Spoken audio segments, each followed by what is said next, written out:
Okay, I don't have a lot of time to do this unboxing, but the mail just came and we're gonna open this together and see if this bag is good or bad quality.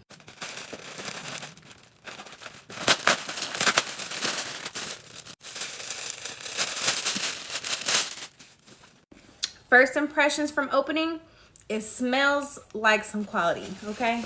Let's get into it. Oh, okay.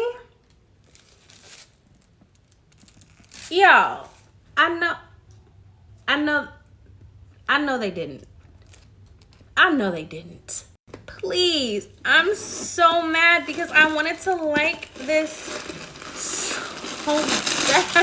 Why did they do this? Y'all, the inside is such nice quality. The leather is such nice quality. But I know we're gonna try again later, y'all.